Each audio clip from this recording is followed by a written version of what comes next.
ओम नमः सिद्धेभ्यः।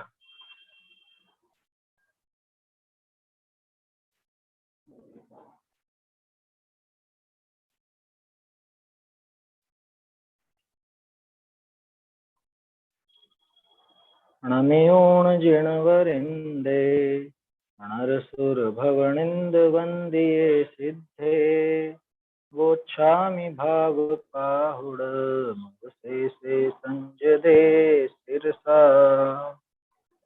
परमात्म को वंदे करे शुद्ध भाव करता करूं भाव पाहुड़ तणी देश वचन का सार। भाव पाहुड़ ग्रंथ की 59वीं 60वीं गाथा अपन ने देखी थी। जबरदस्त गाथा है, बिल्कुल अपना आत्म स्वरूप भी दिखाया, पर से भिन्नता भी दिखाई, और कैसी भावना भा करके कोई जीव अपने आत्म स्वरूप में लीन हो सकता है, वो सारी बात यहाँ दिखी। वस्तु व्यवस्था दिखाने वाली गाथाएं हैं ये। क्या वस्तु व्यवस्था में पूरे विश्व में मैं कहाँ हूँ, मैं कैसा हूँ, मैं क्या हूँ, ये सारी बात इस 59वीं गाथा में आ गई थी। और 60वीं गाथा में तो कह दिया कि भाई ऐसी भावना भाना, अगर मोक्ष जाना चाहते हो तो, जो भी मोक्ष जाना चाहता है वो अपने आत्मा की इस तरह से भावना भाए। ऐसी भावना भाए, वो 59 गाथा में दिखाया था। एगो में सास दो अप्पा अनाण दंसन लक्षणों ऐसा में बाहिरा भावा तवे संयोग लक्षण। ये भावना भावे। भावना भावे का मतलब कोरा ये रटता नहीं, माला नहीं फेरे, बल्कि ये चीज महसूस करे, इस बात को श्रद्धा में लाए कि जितने भी बाहरी भाव हैं ये सब मुझसे पर ही हैं, बाहरी हैं, ये संयोग लक्षण वाले हैं, नष्ट होने वाले हैं, ये टिकने वाले नहीं है। ऐसी भावना भावे। ये 60वीं गाथा अपन ने देखी कि इस तरह से भाव विशुद्ध होकर के अथवा अपने आत्म स्वरूप को समझ करके, आत्म स्वरूप जो शुद्ध है, उस शुद्ध निर्मल आत्मा को पहचाने, उसमें लीन हो तो ये जीव मोक्ष पाता। गाथा बोल लेते हैं एक बार 60वीं। भावेह भाव शुद्धम अप्पासु विशुद्ध निर्मलं चैव लहु चौगै चयूणम् जय इच्छः सासयं सुखम् भावेह भाव शुद्धम् अप्पासु विशुद्ध निर्मलं चैव लहु चौगै चयूणम् जय इच्छः सासयं सुखम् चतुर्गति से मुक्त हो यदि शाश्वत सुख चाहते तो सदा निर्मल भाव से ध्याओ श्रमण शुद्धात्मा। ऐसा ये यहाँ पर अपन ने इस गाथा को देखा था। भैया आत्मा को सुविशुद्ध और निर्मल रूप से समझकर, मतलब उसका स्वरूप ऐसा समझकर शुद्ध भाव से उसकी भावना भाव, तो चतुर्गति को लघु, लघु माने शीघ्र ही, जल्दी ही छोड़ दोगे। अगर शाश्वत सुख को चाहते हो और चारों गतियों से मुक्त होना चाहते हो तो एकमात्र उपाय है अपने आत्म स्वरूप की भावना भाव।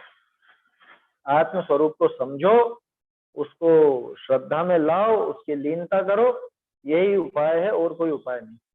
कोई पूजा पाठ, दया दान भक्ति व्रत तप यात्रा इत्यादि कुछ भी नहीं है, उनसे किसी से भी मोक्ष की प्राप्ति नहीं। तो छोड़ देना, छोड़ने वाली बात ही नहीं है। पहले तो ये जान कि तू छोड़ने वाला है या नहीं, तू उनको ग्रहण करने वाला है या नहीं। मूल बात तो ये है। जब तू उनको ग्रहण नहीं कर सकता तो छोड़ेगा क्या? इस सच्चाई को साथ में रखते हुए उसके बाद फिर जो भी बाहर में बनाव बनेगा वो अपने आप बन जाएगा। छोड़ दे में या नहीं छोड़े वो बात ही नहीं आती। यहाँ तो सच्चाई समझनी है। पूजा के भाव आएंगे, लेकिन खास ये समझना है कि वो पूजा क्या कार्यकारी है क्या नहीं है, उस पूजा से मुझे मोक्ष होगा या नहीं होगा, ये बात अपने दिमाग में रख करके वो पूजा होनी चाहिए।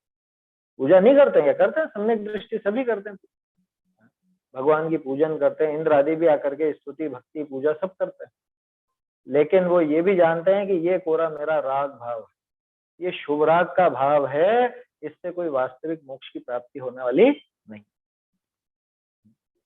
गजब की बात है, जैनियों को ये समझाना पड़ता है कि ये बाहरी क्रियाकांड से कुछ भी होने वाला है।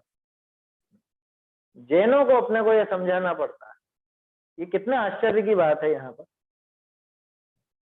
मतलब जहां से शुद्ध आत्म स्वरूप की बात सुनने को मिलती हो, जहां शुद्ध आत्म स्वरूप की बात सामने पढ़ने को मिलती हो, और उनको ये कहना पड़ता है कि भैया बाहरी क्रिया में कुछ भी नहीं, तू शरीर नहीं है, ये बात तो आसानी से कह देंगे, हाँ हाँ कर लेंगे, लेकिन ये शरीर की जो क्रिया है पूजा आदि में दिखती है, इनसे कुछ भी धर्म नहीं है, इस बात को गले नहीं उतारता।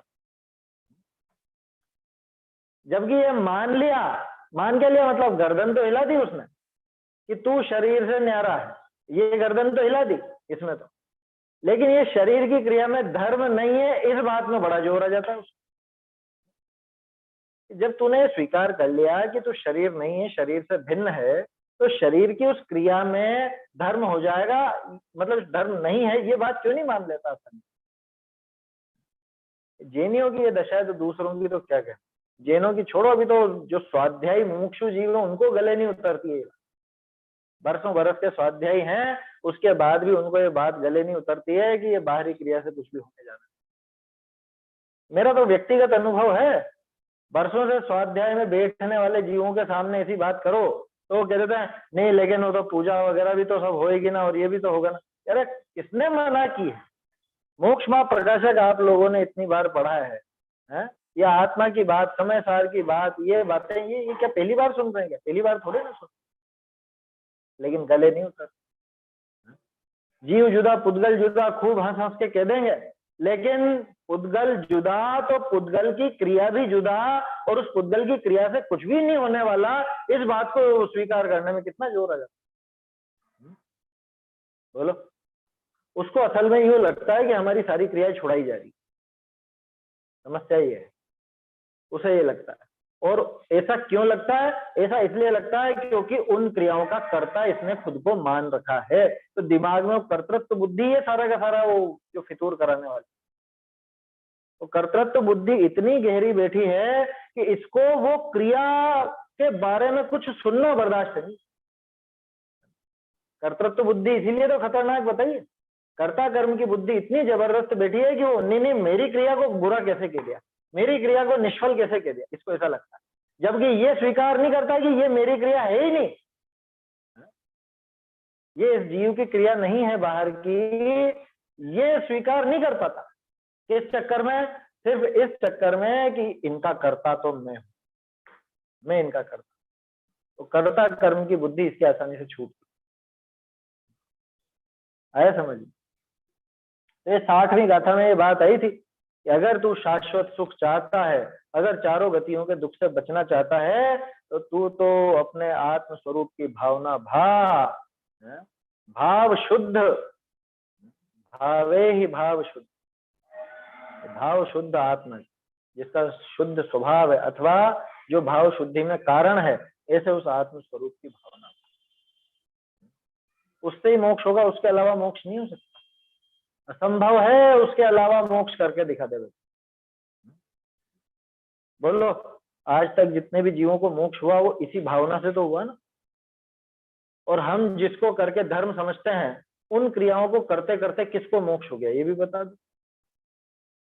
उन क्रियाओं को करते करते, कोई पूजा करते करते मोक्ष पहुंच गया हो, विधान करते हुए पहुंच गया हो, भक्ति करते हुए यात्रा में मोक्ष पहुंच गया हो। अच्छा, बहुत से भोले जी वैसे ही रहते हैं, कोई यात्रा जाए और वहां मर जाए, अरे इसका तो मोक्ष हो गया होगा। शिखर जी से तो मोक्ष ही होता, शिखर जी जाके मरा है तो मोक्ष हो गया होगा। अरे हैं, कैसी कैसी दुर्दशा इस जीव की, कितना भोला है, भोला माने मूर्ख है, है? इतनी सी बात इसको समझ में नहीं आती कि मोक्ष इस तरह से नहीं हो। कौन सी क्रिया, बाहर की कौन सी क्रिया करते हुए किसी को आज तक मोक्ष हो गया? पुराणों में से बता दो एक भी कोई ऐसा उल्लेख मिलता हो तो उसने यूं धूप चढ़ाई और 8 कर्मों का नाश कर दिया, अष्टकर्म विध्वंसनाय धूपम, हो गया, या मोक्ष फल के लिए फल चढ़ाया और मोक्ष फल प्राप्त हो गया, फलम निर्पामति स्वाहा। हुआ किसी को आज तक? कर्म दहन मंडल विधान करते करते किसी के कर्म दहन हुए क्या? कह रहे उसकी बुराई कर रहे, बुराई नहीं कर रहे हैं, उसकी सच्चाई समझो। तो विधान के माध्यम से वो कर्मों की प्रकृतियां वगैरह समझाने का उन्होंने उपाय किया है। अब तुमने यही सोच लिया कि वो ऐसा करने से कर्मों का नाश हो जाएगा, है? तो 8 द्रव्य इधर के इधर चढ़ाने से उससे कर्मों का नाश हो जाएगा, मोक्ष हो जाएगा? ये कहां से सोच लेकर के? यदि संसार से निवृत्त होकर मोक्ष चाहो तो द्रव्य कर्म भाव कर्म नो कर्म से रहित शुद्ध आत्मा को, है? उस भाव विशुद्ध आत्मा को, भाव इस प्रकार का उपदेश, ऐसा उपदेश यहाँ दिया गया। देखिए आगे कहते हैं कि जो आत्मा को भावे वो इसके स्वभाव को जानकर भावे वही मोक्ष पाता है। लो अब एक और शर्त लगा दी। अभी तो कह रहे थे कि भावना भाव आत्मा की, लेकिन अब एक और चीज कह रहे हैं कि भावना भी भाव, तो कैसी भाव है? बिना स्वरूप को समझे भावना भाएगा तो वो मुक्त होने वाला नहीं है। अन्य मत में भी आता है शुद्धो हम बुद्धो हम, ऐसे ऐसे शब्द वहां पे भी है कि मैं शुद्ध बुद्ध हूँ, ऐसा हूँ, है? तरह तरह की बातें अन्य मत में भी आती है। तो वो समझ गए आत्मा के शुद्ध स्वरूप, पकड़ लिया उन्होंने शुद्ध स्वरूप। सिर्फ कहने मात्र से नहीं, ये माला रटने से नहीं, बल्कि आत्मा को कैसा भाना है वो समझना, क्योंकि भावना तो सभी भाते हैं आत्मा की, सभी भाते हैं कि हाँ, संसारी जीव भी भाता है कि हाँ, मिथ्या दृष्टि कैसी भावना भाता है, मैं गोरा हूं, मैं काला, ये भी तो आत्मा की तो भावना है। आत्मा माने स्वयं, स्वयं की कैसी भावना भाई? उसने खुद को पुरुष मानने रूप, स्त्री मानने रूप, है, मोटा पतला लंबा चौड़ा गोरा काला, है, ऐसा मानने रूप, ऐसी भावना भाता है वो निरंतर। जैसे बच्चे करते हैं ना, मैं जब बड़ा हो जाऊंगा ना तब ऐसा कर, बड़ा होके ऐसी ऐसी ताकत लाऊंगा, ऐसा ताकतवर बनूंगा। या लड़कियां हो तो सोचे मैं ऐसी सुंदर बनूंगी, या ऐसा करूंगी और वैसा करूंगी। ये भावना ही तो, और क्या है? कांच में देखते हैं सुबह से ही खुद को, तो वहां पे कि मैं ऐसा हो गया, या मेरा मुंह ऐसा हो गया, मेरे बाल ऐसे हो गए, मेरे गाल ऐसे हो गए, ये क्या है? ये खुद की भावना ही तो है। यहाँ कह रहे हैं कि आत्म स्वरूप की भावना भाव, वो भी कैसे भाव? आत्म स्वरूप की भावना अन्य मत में भी मिल जाएगी, लेकिन वो कैसे, कैसा है आत्म स्वरूप, उसको अगर सही सही नहीं समझेगा तो उसकी भावना क्या भाएगा? आत्म स्वरूप ही सही मालूम नहीं है तो उसकी भावना सही कैसे हो जाएगी? जैसे बौद्ध लोग भी आत्मा की बात करते हैं, वो कहते हैं क्षणिक हूँ क्षणिक हूँ क्षणिक हूँ, आत्मा की भावना तो भा रहा हो लेकिन गलत भावना भा रहा है। अन्य मत वाले भी और बहुत से हैं इस तरह के जो करते हैं कैसी कैसी भावना। तो वह आत्म स्वरूप को नहीं समझे, पूरे स्वभाव को नहीं समझ पाए तो भावना क्या भाई? देखो क्या कहा, स्वभाव को जानकर भावे, लिखा ना, जो आत्मा को भावे वह इसके स्वभाव को जानकर भावे। क्या स्वभाव को बिना जाने अगर इसकी भावना भाएगा तो पूरी गलत ही भावना होगी, उसकी भावना सच्ची नहीं रही, वही मोक्ष पाता है। गाथा बोलते हैं, जो जीवो भावंतो जीव सहावम सुभाव संयुक्तो सोजर मरण विनाशम कुणैफुडम लहरिणे वाणम। जो जीवो भावंतो जीव सहावम सुभाव संयुक्तो सोजर मरण विनाशम कुणैफुडं लहयिणे वाणम्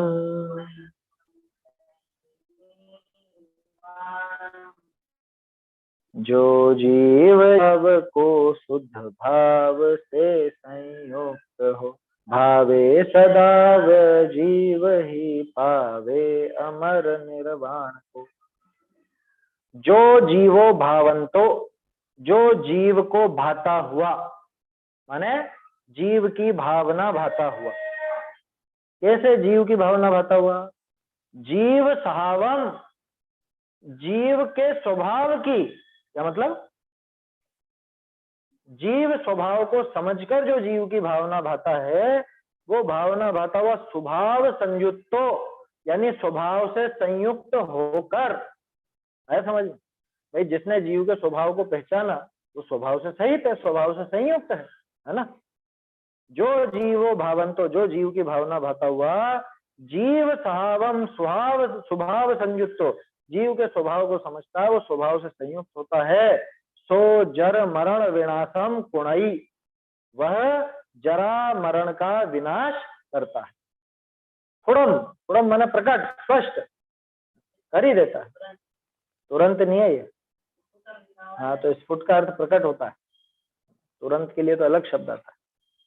फुड़म लहय निर्वाणम, और वो प्रकट ही वास्तव में लहय निर्वाणम, निर्वाण को लेता है, निर्वाण को प्राप्त करता है, निर्वाण मिल जाता है, उसे मोक्ष हो जाता है। किसका?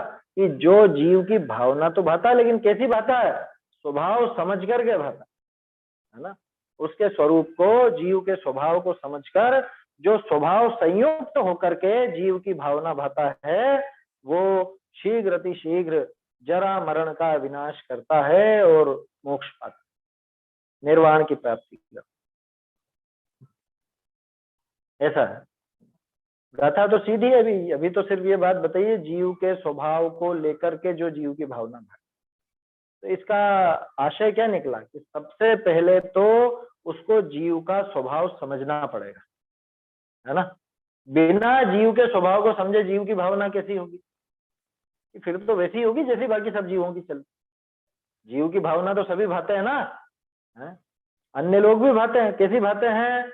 ईसाइयों में चल जाओ तो वहां तो जीव मतलब मनुष्य ही है बस, बाकी क्या जीव तो जीव है ही नहीं, है ना? ईसाई क्या, खैर वो तो जितने भी मांसाहारी हैं उनको दूसरे जीव जीव कहाँ लगते हैं, उनकी नजर में तो बस वो भोजन है, उनके लिए तो भोजन दिखता है। वो जीव की भावना क्या क्या कहते हैं तो कि जियो और जीने दो। किसके लिए? कौन जियो और कौन जीने दो? मनुष्य जियो और मनुष्यों को जीने दो। मनुष्य है बस जो है जीव, मनुष्य के लिए ये सारी संरचना करी है भगवान ने, मनुष्य के खाने के लिए ये सब चीजें बना, वो भी जीव की भावना भरा है, लेकिन उसको जीव का स्वभाव कहाँ पता?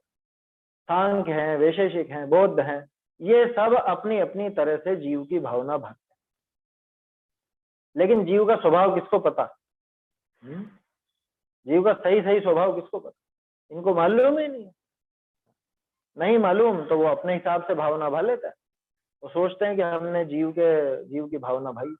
जीव का स्वभाव जाने बिना उस जीव की भावना नहीं भाई जाती, है ना? अपना जो जीव तत्व है, उस जीव तत्व की भावना तो जीव के स्वभाव को जानने पर ही होगी। अपने आत्म स्वरूप को समझने के बाद ही उसकी भावना भाई जा सकेगी, उसके बिना कैसे भावना भाएगा? जो जीवो भावंतो जीव सहावम स्वभाव संयुक्त, जीव स्वभाव से संयुक्त होता हुआ, अपने स्वभाव से संयुक्त होता हुआ जो जीव भावना भाता है, आया समझ में? अपनी स्वयं की भावना भाता है, वो जरा मरण का विनाश करता है और मोक्ष पाता है। ये प्रकट है, ये बात पक्की है, तो सामने नजर आती है। जीव की भावना कैसी होती है? जीव की भावना होती है जैसे उपसर्ग में जो मुनिराज अपने आत्म स्वरूप में लीन होते हैं, वो जीव भावना भाता। सम्यक दृष्टि जिसको अपने स्वभाव का पता है, वो जीव भावना भाता। मिथ्या दृष्टि कभी अपने स्वभाव को समझा ही नहीं, वो क्या जीव भावना भाएगा? समझ में आई बात? इसलिए भावना तो भाना, लेकिन भावना कैसी भाना? अपने स्वरूप को समझकर भाना। बिना स्वरूप को समझे जो भावना भाई जाती है वो कुछ भी फलदायी नहीं हो। देखिए इसका अर्थ और भावार्थ पढ़ते हैं अपन।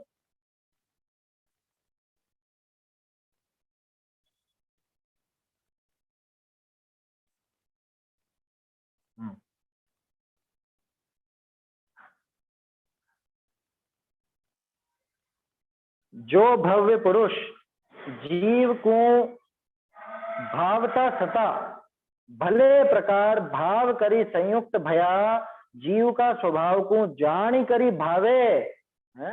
जान करी भावे सो जरा मरण का विनाश करी प्रकट निर्वाण को पावे। वो पाता है प्रकट निर्वाण।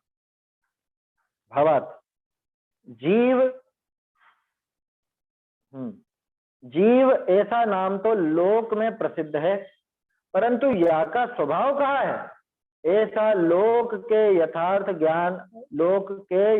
ज्ञान नहीं, और मतांतर के दोष ते या का स्वरूप विपर्य हो रहा है। ताते या का यथार्थ स्वरूप जाने भावे है ते संसार ते निवृत्ति करी मोक्ष पावे। आगे जीव का स्वरूप सर्वज्ञ देव कया है सो कहे हैं। क्या कहा? जो भव्य पुरुष जीव को भाता हुआ, है ना, जीव को भाता हुआ माने स्वयं को। सबसे पहले तो ये समझने लायक बात है, जीव की भावना भाव साहब, जीव की भावना भाव तो कैसे भाएंगे कि जीव ज्ञान दर्शन वाला है, अजीव ज्ञान दर्शन वाला नहीं है, जो जानता देखता है वो जीव है, जो जानता देखता नहीं है वो जीव नहीं है, हैं? जीव सुख दुख का अनुभव करता है, जीव सुख दुख का अनुभव नहीं करता, होगी जीव की भावना। ये तो कोई तीसरे की बात कर ली इसमें क्या? जैसे किसी तीसरे की ही बात करता है ऐसे जीव की भावना। भाई वो जीव मैं हूं, ये बात कहाँ है? मैं ऐसा हूं ये बात होनी चाहिए ना। जीव ऐसा है, अजीव ऐसा है, ये तो कोई तीसरे की बात चल रही। होगा जीव ऐसा? कौन है वो जीव? लेकिन वो जीव मैं हूं, मेरे आत्म स्वरूप की बात है, ये वहां भावना भाई जाए तो जाके वो भावना। जो भव्य पुरुष जीव को भाता हुआ भले भाव से संयुक्त होता हुआ जीव के स्वभाव को जानकर भावे, जानकर भावे उसको, किसको? जीव के स्वभाव को जानकर भावे, माने जीव की भावना तो भाई लेकिन जीव का स्वभाव समझे पहले। जीव का माने स्वयं का स्वभाव, किसी अन्य का नहीं। किसी अन्य का वैसा स्वभाव जान करके, देखो ऐसी किताबें चलती थी पहले, जीव जंतुओं की कहानियां, जीव जगत की कहानियां, ऐसी पढ़ी होंगी आप लोगों ने, देखी है? बचपन में मुझे शौक था तो ऐसे जानवरों की कोई किताब ऐसे लिया थे, मेरे पिताजी लाए तो उसमें आता था ऐसा नाम, क्या? जीव जगत की अद्भुत कहानियां। तो जीव जगत की माने जानवरों की, क्या? जीव जगत माने जानवर, जीव जंतु माने जानवर, अपन जीव है ही नहीं। बोलो दूसरे लोग भी क्या कहते हैं चावल में, अरे जीव पड़ गए इसमें, जीव पड़ गए। वो जीव पड़ गए और तू कौन है? जीव माने या तो कीड़े मकोड़ा या जानवर या पशु पक्षी जो भी है। वो तो ठीक है बात, है ना, जीव पड़ गए कहने में दिक्कत नहीं है, जीव जगत की कहानियों कहने में भी दिक्कत नहीं है, लेकिन उस जीव शब्द से वो पहचान किसको रहे? बात ये, जीव कहते हैं खुद को क्यों नहीं पहचानता? मैं ये कहना चाह रहा हूँ, वो जीव नहीं हो ऐसी बात नहीं, जीव वो भी है, लेकिन ये किसकी भावना भाने है? किसकी भावना भाने को कहा जा रहा है? कौन से जीव की भावना भाने को कहा जा रहा है? कोई जानवर की, कोई कीड़े की? ये हमारी आत्मा की, हमारा जो आत्म स्वरूप है उसकी भावना भाने को कहा जा रहा है। जो भव्य पुरुष जीव को भाता हुआ भले भाव से संयुक्त होता हुआ, भले भाव से मतलब अपना जो स्वभाव है, मैं भले बोला था क्या इसमें ढूंढारी में है? भले शब्द आया था क्या इसमें? क्योंकि ये अटपटा लग रहा है थोड़ा।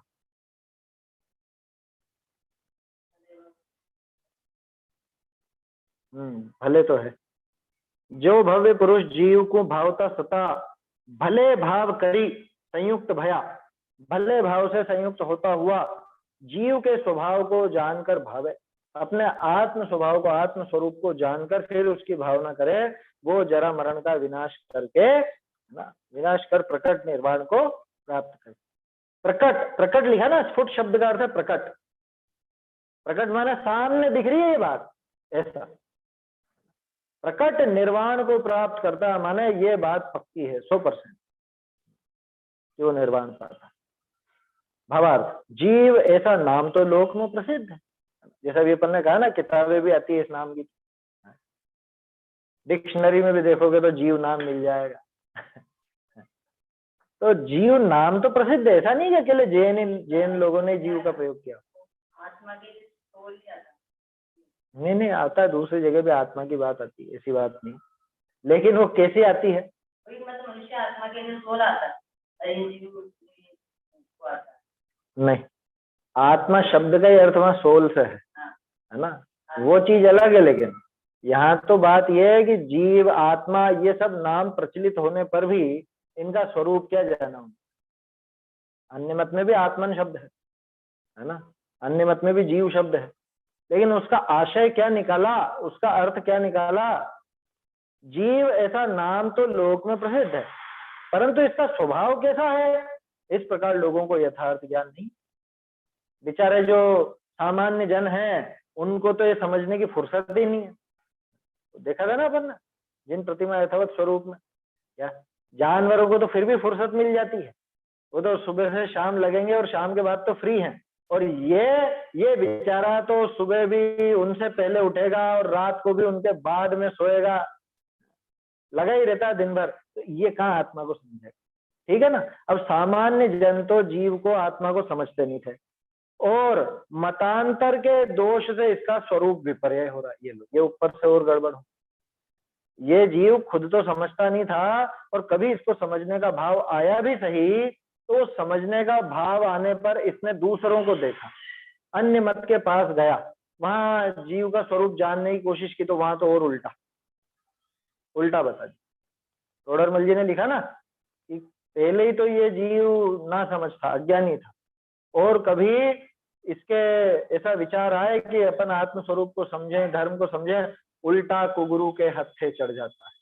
ऐसे शब्दों का प्रयोग किया था ना, कुगुरु के हाथ में पड़ गया, ऐसे इसके पाप का योग आया तो उल्टा वहां जाओ। आते हैं, विदेश से आते हैं बहुत से लोग बेचारे, क्या अध्यात्म की तलाश में आते हैं भारत में, और किसमें मिलता है उनको फिर अध्यात्म, कि बस वो आरती उतार लेंगे, मंजीरे बजा लेंगे, वो सोचते हो गए अध्यात्म, छुट्टी, उतने में संतुष्ट होकर रह जाते हैं। क्या करें, जैसे मिल गए उनको बस वैसे ही सीख लेते हैं। ये दशा प्रत्येक जीव की है, प्रत्येक जीवों को पहले ही तो अपने आत्म स्वरूप का ज्ञान नहीं, और आत्म स्वरूप को समझने का कभी उपाय करे भी सही तो उल्टा कुगुरु के या अन्य मत के, उसमें कुमत के चक्करों में पड़ जाता है। मतांतर के दोष से इसका स्वरूप विपर्य हो रहा, बिल्कुल विपरीत स्वरूप समझा देते हैं। वो ऐसा उपाय करते हैं कि ये गाफिल नहीं बना रहता है। ऐसे शब्दों का प्रयोग किया टोडरमल जी ने। ये तो बचना चाहता है, ये तो संसार से बचना चाहता है, और संसार से बचने के लिए इनके पास आया है, लेकिन ये ऐसा उपाय करते हैं कि ये और गाफिल हो जाए, नींद खुले ही नहीं, ऐसा उल्टा उनके हत्थे चढ़। इसलिए इसका यथार्थ स्वरूप जानकर भावना करते हैं, वे संसार से निवृत्त होकर मोक्ष प्राप्त करते। क्या कहा? स्वरूप जानकर जो भावना भाता है। देखो अन्य मतों ने तो, या लौकिक में तो और दूसरी भावनाएं खूब चल रही, आत्मा के नाम पर, जीव के नाम पर पता नहीं क्या क्या स्वरूप चला रखा था, ऐसा ही बता दिया। अब इनमें से बच करके जो जीव यथार्थ स्वरूप जानकर आत्मा की भावना भाए, वो ही संसार से निवृत्त होता है, संसार से निवृत्त होकर मोक्ष पाता, उसी जीव का है छुटकारा। बाकी जीव तो रोते रहेंगे, इधर रुलते रहेंगे, ऐसी स्थिति। ठीक है साहब। जैन कुल में जन्म लेकर भी ये नहीं समझ पा रहा है, उसका क्या? उसमें तो दोष किसका है? खुद का ही दोष है। जैन कुल में जन्म लेकर के भी अगर ये नहीं समझ पा रहा है तो दोष तो खुद का ही है ना, रुचि की विपरीतता है खुद की। दूसरी चीजों में तो सब दिमाग लगा लेता है, व्यापार धंधे में तो खूब दिमाग लगा लेता है ना। व्यापार में ऐसे करना, वैसे करना है, इधर जाना, उधर जाना, इधर से माल खरीदना, उधर माल बेचना। चलो वो तो सामान्य पुरानी बातें हो गई। आजकल तो कितने नए नए फंडे हैं, कानून के और टैक्स के और उसके, वो सारी चीजें समझ लेता है कि नहीं? रुचि है तो सब समझ, असल में रुचि ही नहीं है। इसलिए जैन कुल में पैदा होकर के भी नहीं समझ रहा, तो गलती किसी और की नहीं है, गलती इसकी। स्वयं की ये गलती, किसी और ने नहीं रोका इसे। अरे अन्य मती प्रयास करके समझ लेते हैं, ये जैन कुल में पैदा होकर के नहीं समझ रहा, समझ नहीं रहा, नहीं समझना चाहता नहीं है क्या, बस कुछ करके और सोचता है कि हाँ हो गया धर्म हो गया, इतने में संतुष्ट हो गया, संतुष्ट हो जाता है, थोड़ी बहुत बाहर की क्रिया करता है और उसमें संतुष्ट हो जाता है, ये इसका कर्तृत्व पुष्ट हो जाता है ना वहां, इसके कर्तृत्व का पोषण हो जाता है, कर्ता कर्म की बुद्धि पुष्ट हो जाती है, तो बस इसमें इसको आनंद आ जाता है कि हाँ हाँ कर तो लिया इतना, और क्या करें, और क्या जान लोगे क्या, सुबह से शाम तक ये करते तो रहते हैं, हाँ? समझ में आ रही है बात, ऐसी बात करने वाले भी हैं बहुत से, समझ में आया क्या कहा। तो जीव की भावना भाव भैया, आत्म स्वरूप को समझ के आत्मा की भावना भाना चाहिए। प्रश्न है क्या किसी को, क्या हुआ ये, चलिए अब बात ये हुई कि जीव की भावना भाव, तो लेकिन जीव की भावना आपने कहा स्वरूप समझ के भाव, तो जीव का स्वरूप कैसा है, कैसी भावना भावे जीव की, कैसी भावना, एक तो पहले भी आ गया वो है ना, हम एक को खलु शुद्ध वाली भी आ गई, वो बात भी आ गई, तो कैसी भावना भाए या क्या समझ के भावना भाए, कैसा कहा गया है जीव का स्वरूप जो उसकी भावना भाए, वो अब यहाँ पे बता। आगे जीव का स्वरूप सर्वज्ञ देव ने कहा है, वह कहते हैं जीवो जिणपन्नतो णान सहावो यचेयण सहियो सो जीवोणायवो कम्मक्षय करण निमित्तो जीवो जिणपन्नतो णान सहावो यचेयण सहियो सो जीवोणायवो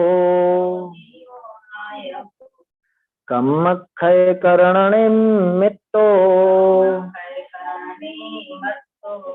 चेतना से सहित ज्ञान स्वभावमय यह आत्मा कर्म क्षय का हेतु यह है, यह कहें परमात्मा। क्या कहा, जीवो जिण पन्नतो, कि जीव जिण पन्नतो जिनेन्द्र भगवान द्वारा कहा गया है, जीव कहा गया है कि नहीं, जिन पन्नतो जिनेन्द्र भगवान ने ऐसा कहा है कि जीवो नाण सहावो, समझ में ही बात, ये इस तरह से लेना है वाक्य, जिनेन्द्र भगवान ने क्या बताया, क्या प्रज्ञापित किया। देखो प्रज्ञप्त शब्द है ना, ये पन्नत्व शब्द बहुत काम का है, इसके दो अर्थ होते हैं, इसमें ज्ञ धातु भी है, ज्ञ धातु जानने के अर्थ में होती है, और प्रल उपसर्ग लगा दिया, प्रज्ञप्त यानी प्रज्ञापित किया, यानी दूसरों को जनाया, खुद ने ऐसा जाना और दूसरों को ऐसा प्रकाशित किया, दूसरों को ऐसा अर्थ प्रकट किया, इसको बोलते हैं पन्नत्व, प्रज्ञप्त। क्योंकि बिना खुद जाने हुए दूसरे को कैसे दिखाएंगे, मुझे खुद को उसका ज्ञान नहीं हो तो मैं दूसरों को कैसे वो उसका ज्ञान करा। जीवो जिण पन्नत्तो, जिण पन्नत्तो जीवोणाण सहावो ये चेयणा सही, जिनेन्द्र भगवान ने ऐसा कहा है, ऐसा जाना है और ऐसा कहा है कि जीव तो अणान सहावो ज्ञान स्वभाव है, और कैसा चेयणा सही हो चेतना सहित है, जीव ज्ञान स्वभावी है और चेतना सहित है, ऐसा जिनेन्द्र भगवान ने कहा। सो जीवोणाय, वो ऐसा जीव जानना, वो जीव ज्ञातव्य है, वो जीव जानने लायक है। वो जीव कैसा कि कम्म क्षय करण निमित्तो, वो जीव ही कर्म मतलब ऐसा जानना, जीव को ऐसा जानना ही कर्म का क्षय का कारण कहा गया, कर्म क्षय में करण, कर्म क्षय में निमित्त बताया गया है। किसको, ऐसे जीव, ऐसे जीव को नहीं, ऐसे जीव के जानने को, है ना।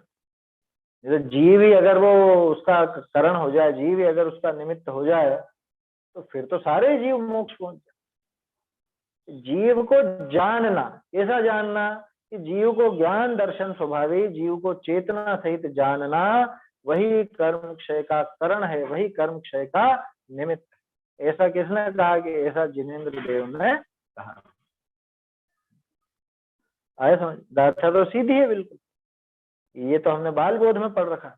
जीव ज्ञान स्वभावी है, ज्ञान दर्शन स्वभावी आत्मा है, जानने देखने वाला आत्मा, चेतना भी आगे देखो, जिसमें ज्ञान दर्शन चेतना पाई जाती है वो जीव है। बोलो, बच्चे बोलते हैं ना ऐसे, बच्चों से आप पूछते किसको कहते हैं जीव? जो जानता देखता है, जिसमें ज्ञान दर्शन चेतना पाई जाती है वो। सबने पढ़ी है परिभाषा। तो बस इतना सा जानने का नाम मोक्ष कि हाँ, लेकिन ये जानना कैसा होगा? ये भावना पूर्वक, ये भाव विशुद्ध होकर के ये भावना भाई जाएगी। ये कोई रटने की माला नहीं है ये, क्या कि नाम लेके रटने लग जाओ ज्ञान दर्शन स्वभावी, ज्ञान दर्शन स्वभावी जीव। अरे वो जीव कौन? कि वो मैं खुद को उस रूप स्वीकार करेगा तो वो जीव को जानना कहलाएगा। कोई परिभाषा रट ली और परीक्षा में लिख दिया और नंबर आ गए, इतने मात्र में वो जीव का जानना नहीं हो। जानना कहते किसको है? जानना फल सहित होता है हमेशा। देखा ना अपन ने, जानने का फल मिलता है ना।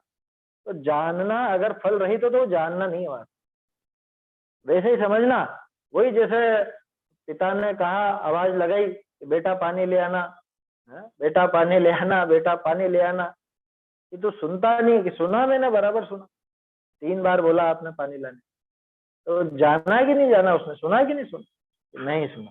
ऐसे ही ये भी जीव ज्ञान दर्शन स्वभाव वाला है, जानने देखने वाला है, ऐसा ही कहता रहे बस। तो ऐसा कहने मात्र से या ऐसा विचार करने मात्र से तो वो भावना नहीं, उसको जीव को जानना नहीं कहते। जानना शब्द विशिष्ट है। कुंद आचार्य देव ने तो जानने को कितना, मतलब कितनी जगह लिखा, जान जान जान, जान अलिंग गहनम, जीव नृप को जानिए, सब जगह है ना जानना। पहले भी देखा है अपन ने ये विषय, यहाँ पे भी जानने की बात थी ऊपर, यहाँ भावना लिख दिया था उसको, भाव है भाव विशुद्धम, पिछली गाथा 60वीं में जो आया था, यहाँ भी भावना की बात। और क्या कह रहे हैं यहाँ पे? जिन पण्णत्व, ये पण्णत्व में भी जानने की तो मुख्यता है कि जिनेंद्र भगवान ने खुद ने जाना और दूसरों को जनाया, माने दूसरों को वो ज्ञान कराया, वही है ना। यहाँ भी, यहाँ भी क्या लिखा? सो जीवोन आय, वो क्या लिखा?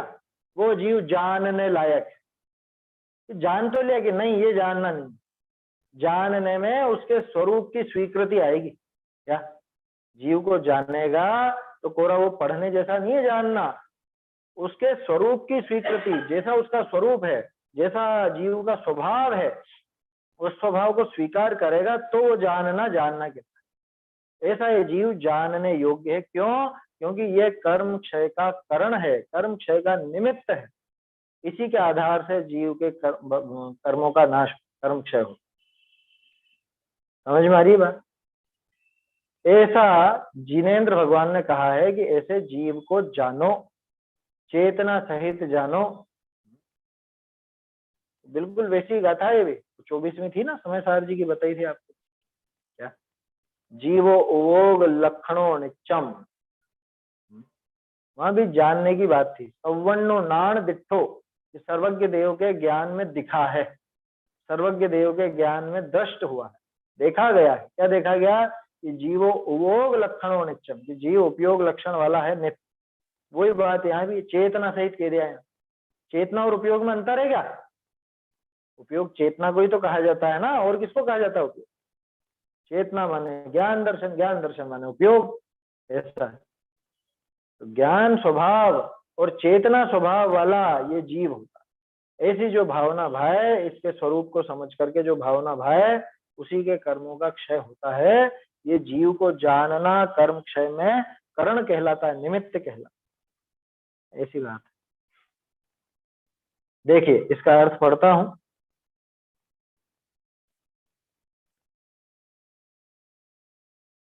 बासठ है ना।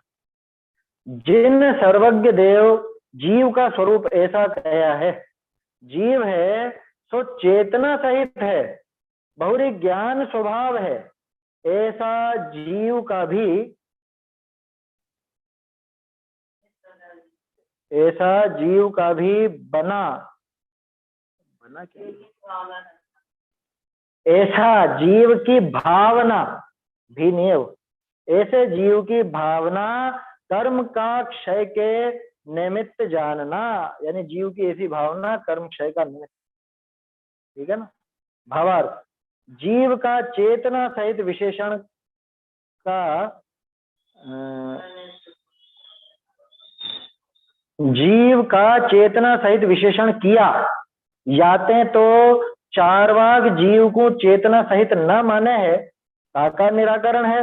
बहुरी ज्ञान स्वभाव विशेषणतः सांख्य मति ज्ञान को प्रधान का धर्म माने है, प्रधान का धर्म माने है। जीव को उदासीन नित्य चेतना रूप माने है, का निराकरण है। तथा नैयायिक मति गुण गुणे भेद माने जीवते ज्ञान सर्वथा भिन्न माने है, का निराकरण है। बहुरी ऐसा जीव का स्वरूप की भावना कर्म का क्षय निमित्त होए है, अन्य प्रकार भाया मिथ्या भाव। आगे कहे हैं, जो पुरुष जीव का अस्तित्व भावे है ते सिद्ध होए। ठीक है ना, कोई अंतर तो नहीं है इसके अंदर। चलिए, क्या कहा कि जिन सर्वज्ञ देव ने, जिन सर्वज्ञ देव ने नहीं, जिनेन्द्र सर्वज्ञ देव ने, ऐसा लेना। हाँ, बहुत से कहते हैं जिनने उनने, है जिन सर्वज्ञ देव ने ऐसा कहा, उन्होंने ऐसा कह दिया, ऐसा नहीं। ये सर्वनाम नहीं है, ये संज्ञा है। जिन शब्द जिनेन्द्र भगवान, जिन सर्वज्ञ देव ने, वीतरागी सर्वज्ञ जिनेन्द्र भगवान ने जीव का स्वरूप इस प्रकार कहा कि जीव है वो चेतना सहित है और ज्ञान स्वभाव है। तो चेतना सहित और ज्ञान स्वभाव अलग अलग है क्या? एक ही है। समझाने के लिए और नाम दिया है कि जीव है वो चेतना सहित है, वो ज्ञान स्वभाव है। इस प्रकार जीव की भावना करना, जो कर्म के क्षय के निमित्त जानना चाहिए। ये भावना है कर्म क्षय में कारण, ध्यान रखना। जीव की ऐसी भावना वो कर्म क्षय में निमित्त है, जीव कर्म क्षय में निमित्त नहीं है। क्यों? क्योंकि हाँ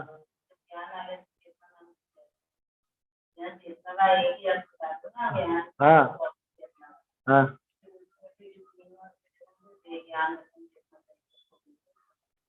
वो तो समझाने के लिए दे दिए, तो यहाँ भी तो ऐसे ही अलग अलग दे दिए, चेतना सहित है और ज्ञान स्वभाव। अलग अलग नहीं है ना। ज्ञान दर्शन मई चेतना होती, चेतने में चेतता है, चेतयिता है ना जीव। चेतना चित्ती शक्ति है। चित्ती शक्ति का क्या अर्थ है? जानने के अर्थ में आती। उसको थोड़ा सा अलग समझना चाहो तो ऐसा समझ लेना कि आप एक और परिभाषा देते हो, उसमें जो सुख दुख का वेदन करता है तो चेतता है। तो करता क्या? जानता ही तो है उसका। तो वेदन करना, वेदन विद धातु भी जानने के अर्थ में होती है। वेदन करना बोलो, अनुभव करना बोलो, जानना बोलो, वो एक ही चीज है। इनसे ही सिद्ध होता है कि ये सब कोई अलग अलग चीजें नहीं है। भिन्न रूप से देखो, काम सबका बारीकी से देखो तो अंतर दिखता है, लेकिन सब एक साथ ही चलते। जीव है वह चेतना सहित है और ज्ञान स्वभाव है, इस प्रकार जीव की भावना करना। ऐसे जीव को भाव, जीव की भावना भाव। ये जीव की भावना कर्म के क्षय के निमित्त जानना चाहिए।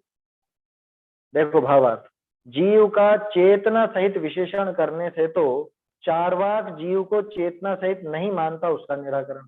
ये जयचंद जी की शैली है। ये जयचंद जी अध्यात्म में से न्याय निकाल के बताते हैं। न्याय के पारगामी विद्वान थे, है ना। ये पहले भी शायद आप लोगों को बताया मैंने। प्रमेय रत्नमाला वगैरह ग्रंथों की टीका करी उन्होंने, और समय सार जी में शुरुआत में देखोगे तो उनका न्याय का ज्ञान सामने नजर आएगा। क्या कहा? चारवाक जीव को चेतना सहित नहीं मानता है, उसका निराकरण कैसा मानता है वो? चारवाक मत की मान्यता मालूम है? चारवाक मत ऐसा मानता है कि पृथ्वी, जल, तेज, वायु, आकाश, इनसे मिलकर के चतुर्महाभूत अथवा पंच महाभूत, इनसे मिलकर के जीव पैदा हो जाता। माने जीव अलग से कुछ नहीं है।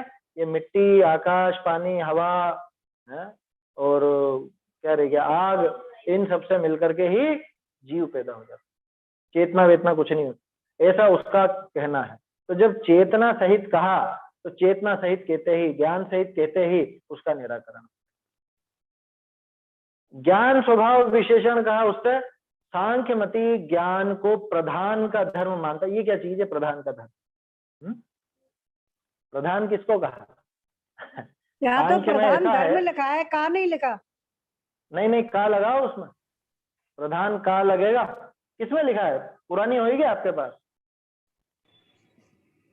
पुरानी वाली में होगा प्रधान धर्म, नई में तो प्रधान का धर्म लिखा है बराबर। कहाँ आएगा? अगर आपके का नहीं लिखा है तो लगा लीजिए प्रधान के बाद। ज्ञान को प्रधान का धर्म मानता है। अभी प्रधान क्या चीज है? असल में सांख्यों के यहाँ पे जो 25 तत्व माने गए हैं, है ना, प्रकृति प्रदेश नहीं, प्रकृति प्रदेश नहीं, पुरुष और प्रकृति है, 25 तत्व आते हैं उनके। प्रकृति महान, है ना, अहंकार, फिर वो 16 गण, तन्मात्राएं वगैरह, वो बहुत सारी चीजें हैं। वो आप मोक्ष प्रकाशक में 5वें अधिकार में भी देख सकते हो। तो वो जो 25 तत्व मानते हैं उनके मुख्य रूप से 2 हैं। एक तो है प्रकृति और दूसरा है पुरुष। तो पुरुष माने तो आत्मा, है ना, पुरुष का अर्थ आत्मा है और प्रकृति नाम है उस प्रधान का। समझ में ही बात? और जो पुरुष है ना, पुरुष तो बिल्कुल ऐसा का ऐसे रहता है, उसमें कुछ फर्क नहीं पड़ता, वो वैसे ही बना रहता है। और ये जो ज्ञान आदि धर्म बताया, ये किसका बताया? ये प्रधान का धर्म बताया, माने प्रकृति का धर्म। कैसे विचित्रता! प्रकृति जो जड़ रूप है, उस जड़ का धर्म तो ज्ञान बताया, और पुरुष जो जीव रूप है, चेतन रूप है, उसका ज्ञान नहीं बताया। माने ज्ञान को उसका लक्षण नहीं कहा, ज्ञान को उसका स्वभाव नहीं कहा। तो जब जीव को ज्ञान स्वभाव कहा तो सांख्य मति का भी निराकरण हो जाता। जीव को उदासीन नित्य चेतना रूप मानता है, वही सांख्य, है ना। जीव को माने पुरुष को, वहां जीव का नाम पुरुष है। तो पुरुष तो ऐसा है उदासीन नित्य चेतना रूप, वो एक जैसी बनी रहती। और ये जो ज्ञान आदि है, ये सारा का सारा प्रधान। प्रकृतेर महान ततोहंकार तस्मात् गणश्च षोडश, ऐसे करके उनका छंद है, उसमें पूरे 25 तत्वों के नाम आ जाते। तो उसका सब निराकरण हुआ। नैयायिक कैसा मानता है? नैयायिक गुण गुणी का भेद मानकर ज्ञान को सदा भिन्न मानता है।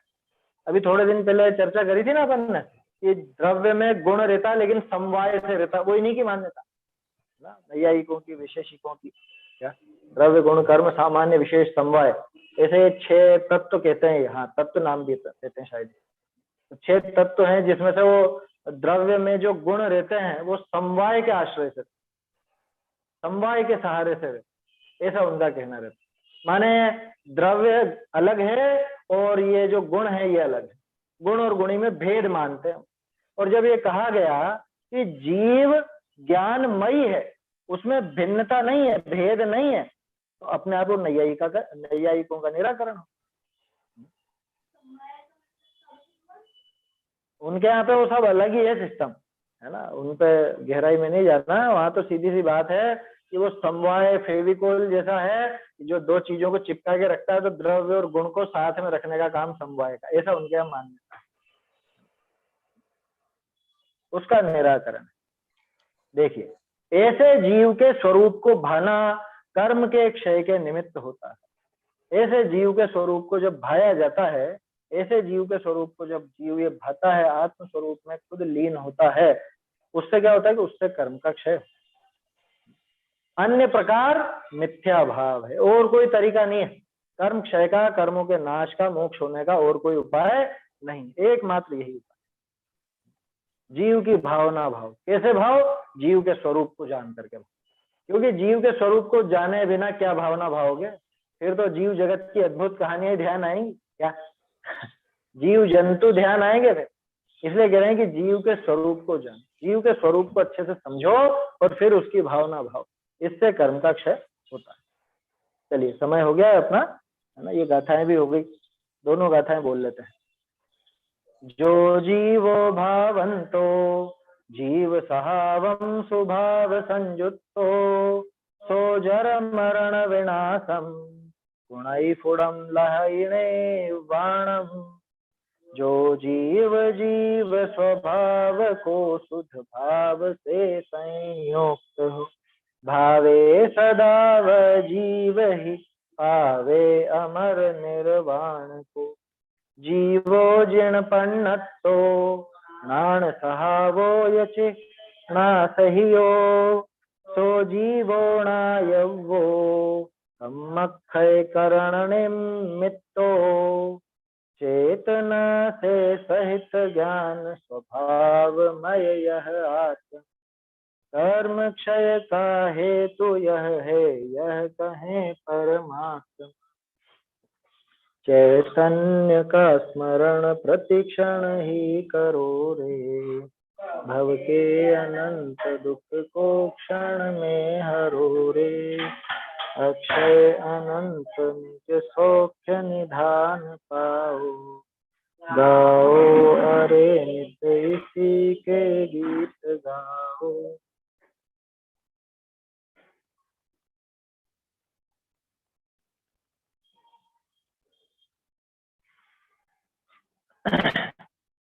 जिनवाणी स्तुति। जिन वाणी के सुने सो मिथ्यात मिटे जिन वाणी के सुने सो मिथ्यात मिटे मिथ्यात मिटे समकित प्रगटे मिथ्यात मिटे समकित प्रगटे जिन वाणी के सुने सो मिथ्यात मिटे। जैसे प्रात होत रवि उगत जैसे प्रात होत रवि उगत मेरे सब तुरत हटे जिन वाणी के सुने सुने ख्यात मिटे। अनादिकाल की भूल मिटावे अनादिकाल की भूल मिटावे अपनी निधि घट में उभटे त्याग विभाव स्वभाव सुधारे त्याग विभाव स्वभाव सुधारे अनुभव करता कर्म सके जिन वाणी के सुने सो मिथ्यात मिटे। और काम तज से बहु या को और काम तज से बहु या को या बिन नहीं अज्ञान घटे। बुध जन या भव पर भव माही बुध जन या भव पर भव माही वाके होंदे तुरत फटे जिन वाणी के सुने सो मिथ्यात मिटे। मिथ्यात मिटे समकित प्रगटे मिथ्यात मिटे समकित प्रगटे जिन